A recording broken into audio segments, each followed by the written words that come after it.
नमस्कार बच्चों, जिसे हमने पिछले वीडियो में देखा कि समरूपता का क्या है भाग चौथा था।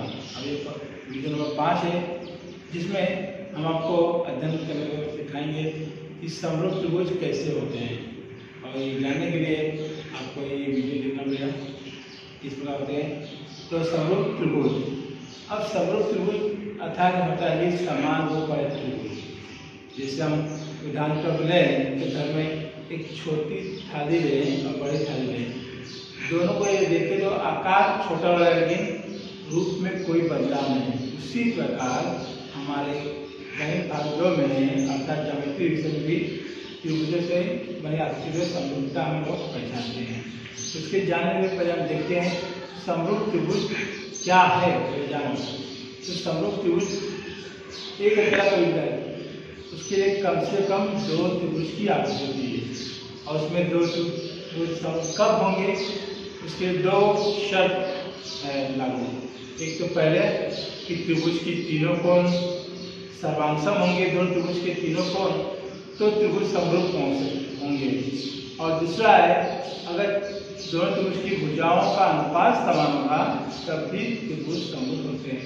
कैसे होंगे तो आइए देखते हैं ब्लैक बोर्ड पे। एक नजर देखिए, समरूप त्रिभुज अर्थात सिमिलर ट्रायंगल। तो हमने यहाँ दो त्रिभुज ले लिया है, त्रिभुज ABC और त्रिभुज DEF।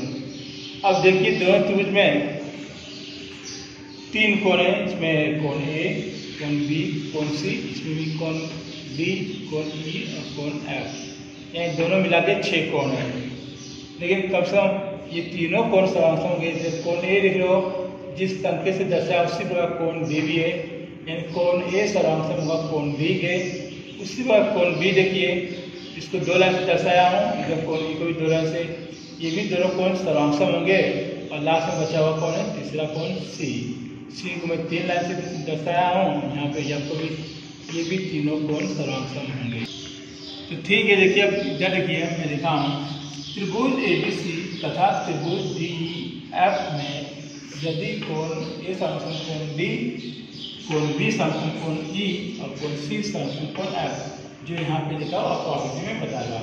और साथ में भुजाओं का अनुपात एक ही संगति में, जो इधर AB है जो भुजा कौन से लिए D, तो AB बटे D बराबर यहाँ BC लिए तो यहाँ पे C को जाना है EF बराबर यहाँ पे AC तो यहाँ पे DF, यानी AC बटे DF भुजाओं का अनुपात का अनुपात। तो त्रिभुज ABC तथा त्रिभुज DEF ये त्रिभुज समरूप होते हैं। और समरूप त्रिभुज के लिए हमने संख्या का प्रयोग किया है, तो ये संख्या इस प्रकार समरूप त्रिभुज का संख्या लिए समरूपता का, यानी त्रिभुज ABC समरूप त्रिभुज DF, इस प्रकार हम लोग पहचानेंगे। अब इसके आगे त्रिभुज की समरूपता की कसौटियाँ, तो इसके बारे में जानिए संक्षिप्त में कि त्रिभुज की समरूपता की कसौटियाँ जानने के लिए हमको कम से कम 3 शर्तों का आवश्यकता होती है। जो हम दोनों मिला ले 3 भुजा और 3 कोण, टोटल होते हैं 6 में से कोई भी 3 शर्त अगर हमें प्राप्त होती है तो हम कोई भी दो त्रिभुज को समरूप कर सकते हैं। जैसे आगे चलते हैं कसौटी नंबर 1, समरूपता की को कसौटी। अब यहाँ पर बताया गया है, कथन में ध्यान दीजिएगा कि दो त्रिभुजों के शीर्ष बिंदुओं की दी गई एकेकी संगति के अनुसार बनने वाले तीनों संगत कोण यदि सर्वांगसम हो तो वे दोनों त्रिभुज समरूप होते हैं। अब कैसे होंगे तो देखिए, त्रिभुज है ABC और दूसरा त्रिभुज है PQR और शीर्ष बिंदुओं की एक ही संगति बताया है। तो शीर्ष बिंदु देखिए यहाँ पे 3 है, यहाँ पे ABC, ये पहले त्रिभुज 3, दूसरे में 3 है, शीर्ष बिंदु P, शीर्ष बिंदु Q, शीर्ष बिंदु R। तो उसी प्रकार हम लोग चलना है। तो हमने यहाँ लिखा है कि त्रिभुज ABC तथा त्रिभुज PQR में संगति लिए शीर्ष बिंदु के साथ ABC की संगति त्रिभुज PQR में। अब यदि A सर्वांगसम P, तो देख रहे हैं यहाँ पे कि कोण A जैसा लिखा है संख्या से उसका कोण P भी है। इससे दोनों कोण क्या होंगे? सर्वांगसम। जो कोण ए सर्वांगसम कोण पी, उसी प्रकार कोण बी को देखिए, इसको दो लाइन से दिखाया, यहाँ पे कोण सी को, यानी दोनों कोण को समान संकेत दर्शाएं, तो ये भी दोनों कोण सर्वांगसम होंगे, इसलिए कोण बी सर्वांगसम कोण क्यू। और लास्ट बचा हुआ है कोण सी, इसको 3 लाइन से दिखाया हूँ, इधर कोण आर को भी 3 लाइन दिखाया हूँ, यानी कि ये दोनों कोण भी सर्वांगसम होंगे, यानी कोण सी सर्वांगसम कोण आर। अब इस त्रिभुज में हमको 3 कोण मिलेंगे, कोण कोण कोण, तीनों कोण सर्वांगसम है, तो त्रिभुज समरूप होगा, यानी त्रिभुज ए बी सी समरूप त्रिभुज पी क्यू आर। किस कसौटी के आधार पे? तो समरूपता की को कसौटी से, अर्थात समरूपता की को कोण कसौटी से। तो यहाँ समरूपता की थोड़ा सा लिखना छूट था, लिखिए, तो समरूपता की को कसौटी से ये दोनों त्रिभुज समरूप होंगे। अब चलते हैं अगले दूसरे पॉइंट पे, समरूपता की को कसौटी, अर्थात समरूपता की कोण कसौटी किस प्रकार पहचानेंगे? तो सेम कथन में, थोड़ा कथन में ध्यान दीजिएगा, दो त्रिभुजों के शीर्ष बिंदुओं की दी गई एक की संगति के अनुसार एक त्रिभुज के दो कोण, यानी एक त्रिभुज के दो कोण यदि दूसरे त्रिभुज के दो संगत कोण सर्वांगसम होते हैं, तो वे दोनों त्रिभुज समरूप होते हैं।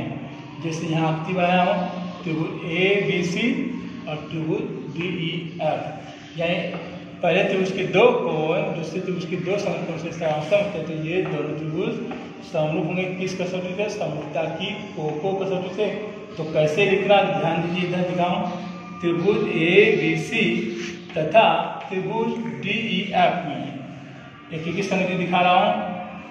ए बी सी यानी शीर्ष बिंदु ए बी सी की एक संगति शीर्ष बिंदु डी ई एफ, यदि कोण ए सर्वांगसम कोण डी और कोण बी सर्वांगसम कोण ई, तो त्रिभुज ए बी सी समरूप होंगे त्रिभुज डी ई एफ।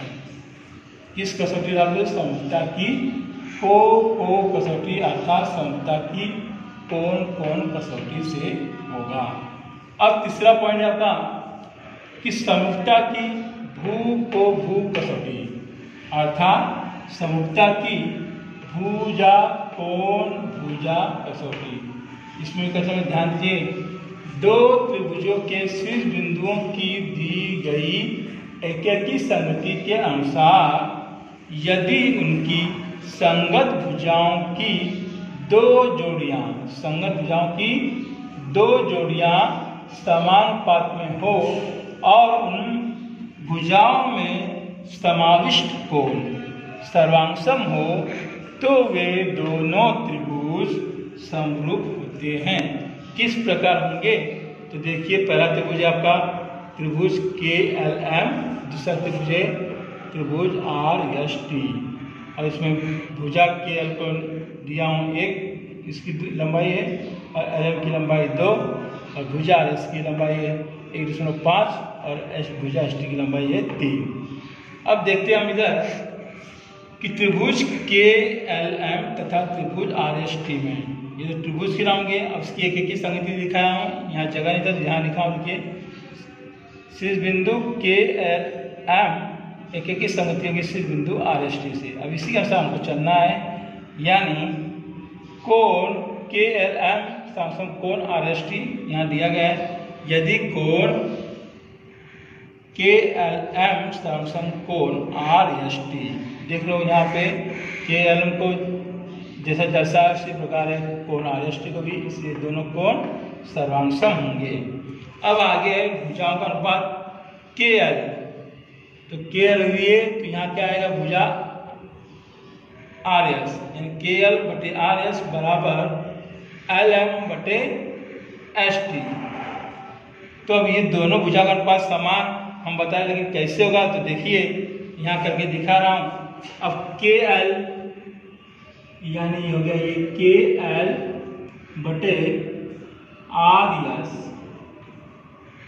के एल का मान कितना है जी? 1, और आर एस कितना है? 1.5। उसी प्रकार एल एम देखिए, एल एम बटे एस टी, तो एल एम कितना है आपका 2 और एस टी 3। अब दोनों को देखोगे तो के एल बराबर बटे आर एस बराबर 1/1.5 और एल एम बटे एस टी बराबर 2/3। यानी दोनों का अनुपात भी करेंगे, आपको दिक्कत आ गई, असमान है, तो देखते हैं, आप चेक कर लीजिए एक बार फिर इसको। अब के एल बटे आर एस अब 1/15 है, और इसका दशमलव हटाएंगे तो ये ऊपर आएगा 0 10 और नीचे हटा देंगे 0.15, यानी 5 दूनी 10, 5 × 15। इससे अनुसार के एल बटे आर एस का कितना माना गया 2/3 और एल एम बटे एस टी बराबर 2/3, यानी दोनों का अनुपात समान है, इसलिए के एल बटे आर एस बराबर एल एम बटे एस टी। तो ये दो त्रिभुज समरूप होंगे, किसका सोचिए, देखिए त्रिभुज के एल एम समरूप त्रिभुज आर एस टी। तो ये हो जाएगी भुजा और ये हो जाएगा कोण, ये भुजा, यानी समरूपता की भू कसौटी से दोनों ही त्रिभुज समरूप होंगे, यानी त्रिभुज के एल एम समरूप त्रिभुज आर एस टी। किसकी वजह से, तो समरूपता की भू कसौटी अर्थात समरूपता की भुजा कोण भुजा कसौटी से।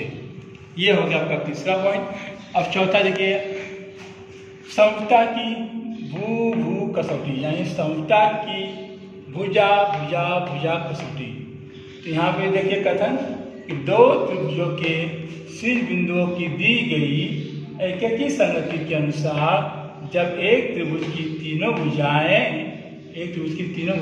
दूसरे त्रिभुज की तीनों भुजाओं के समानुपात में हो तो वे दोनों त्रिभुज समरूप होते हैं। अब कैसे, तो देखिए आपके मान दिया त्रिभुज पी क्यू आर और त्रिभुज एक्स वाई जेड। तो त्रिभुज पी क्यू आर तथा त्रिभुज एक्स वाई जेड में शीर्ष बिंदु संगति दिखाया हूँ, तो पी क्यू आर की संगति एक्स वाई जेड से। अब भुजाओं का अनुपात दे दिए, तो पी क्यू यहाँ लिए, तो यहाँ क्या लेंगे एक्स वाई, पी क्यू अनुपात एक्स वाई किसके बराबर दिखा रहे हैं, क्यू आर अनुपात वाई जेड बराबर पी आर बटे एक्स जेड, यानी तीनों भुजाओं का अनुपात समान है, इसलिए बीच में बराबर चिन्ह लगाए। जब ऐसे हमको मिलेंगे तो हम कह सकते हैं कि त्रिभुज पी क्यू आर समरूप त्रिभुज एक्स वाई जेड होंगे। किस कसौटी राजा, समरूपता की भू कसौटी से, अर्थात समरूपता की भुजा कसौटी से होगा। अब इसके आगे वाला पॉइंट है समरूप त्रिभुज के गुणधर्म। अब समरूप त्रिभुज के गुणधर्म जानने के लिए आपको 3 गुणधर्म है, उसको 3 गुणधर्म को पहचानना है। पहला जो है परावर्तकता, दूसरा है सममिति, तीसरा है संपूर्णता। अब पहले पॉइंट चलते हैं हम लोग परावर्तकता। तो देखिए यहाँ पे लिखा हूँ परावर्तकता अर्थात रिफ्लेक्सिविटी, जिसमें लिखा हूँ त्रिभुज ABC समरूप त्रिभुज ABC, यानी जो का तो जो त्रिभुज दिखाई दे रहा है उससे सेम, अर्थात हम कह सकते हैं कि किसी भी व्यक्ति को अगर आईने के सामने खड़ा है तो व्यक्ति जो आईने के अंदर होगा वही बाहर भी होगा, यानी सेम व्यक्ति, यानी परावर्तन हो रहा है। इसी प्रकार हमारा ये गुणधर्म भी सिद्ध हो रहा है कि परावर्तकता क्या है, तो त्रिभुज ABC समरूप त्रिभुज ABC। अब दूसरा है सममिति, यानी समान मिति, यानी समान मापन वाले। तो देखिए लिखा यदि त्रिभुज ABC समरूप त्रिभुज DF, यानी त्रिभुज ABC जैसा है वैसे त्रिभुज DF, इसलिए दोनों त्रिभुज समरूप हो तो ये त्रिभुज DF समरूप त्रिभुज ABC होगा। जो यहाँ पे लिखा हूँ कि यदि त्रिभुज ABC समरूप त्रिभुज DEF हो तो त्रिभुज DEF भी समरूप किसके होगा, त्रिभुज ABC के होगा। अब तीसरा पॉइंट है संक्रामकता, यानी समान क्रम में चलना। तो कैसे कि यदि त्रिभुज ABC समरूप त्रिभुज DEF तथा त्रिभुज DEF समरूप त्रिभुज KLM अब देखिए यहाँ पे कि जो पहला त्रिभुज ABC समूह किसके है, त्रिभुज DEF के, और फिर दूसरा जो त्रिभुज है DEF समूह किसके, तीसरा त्रिभुज KLM के। यानी दोनों ही देखें तो दोनों में त्रिभुज कौन सा सामान्य मिल रहा है आपको, त्रिभुज DEF यहाँ भी मिल रहा है, यहाँ भी, यानी ये त्रिभुज समूह इसके है और ये त्रिभुज समूह इसके। तो अर्थात हम कह सकते हैं त्रिभुज ABC समरूप त्रिभुज LM के होगा। तो यहाँ लिखिए त्रिभुज ABC समरूप त्रिभुज KLM के। इस प्रकार हम लोग संक्रमणता को देखे। अब कहते हैं कि हमने क्या क्या अध्ययन किया। तो पहला पॉइंट हमने अध्ययन किया कि समरूप त्रिभुज कैसे पहचानते हैं, तो उसकी गुणधर्मों का अध्ययन किया कि जब हमको कोई भी दो त्रिभुज का समूह बताना है तो उसमें कम से कम बहुत सारी शर्तों का उपयोग किए हैं। तो दोनों में अगर दोनों त्रिभुज के तीनों कोण सर्वांग सम होंगे तो भी वहाँ त्रिभुज समरूप होगा। पहली कंडीशन ये है। अब दूसरी कंडीशन है कि दोनों त्रिभुज की भुजाओं का अनुपात समान होगा तो त्रिभुज समरूप हो सकता है। और उसके आगे हमने समरूपता की कसौटियाँ पढ़े, जिसमें पहली कसौटी समरूपता की को कसौटी, और दूसरी समरूपता की को कसौटी, और तीसरी समरूपता की भू कसौटी, और लास्ट में हमने पढ़े समरूपता की भू कसौटी। ये चार कसौटियों का अध्ययन किए और उसके बाद में अंत में हमने समरूप त्रिभुज की गुणधर्म का अध्ययन किया, जिसमें तीन गुणधर्म थे। पहला गुणधर्म था परावर्तकता, दूसरा था सममिति, तीसरा था संक्रमकता। ये हमने आज वीडियो में अध्ययन किया। इसे आप ध्यान से देखिए और समझिए, और बाद में इस पर आधारित प्रश्नों को आपको करने में आसानी होगी। आज के लिए बस इतना ही है। फिर अगले वीडियो मिलते हैं, तब तक के लिए धन्यवाद। नमस्ते जी।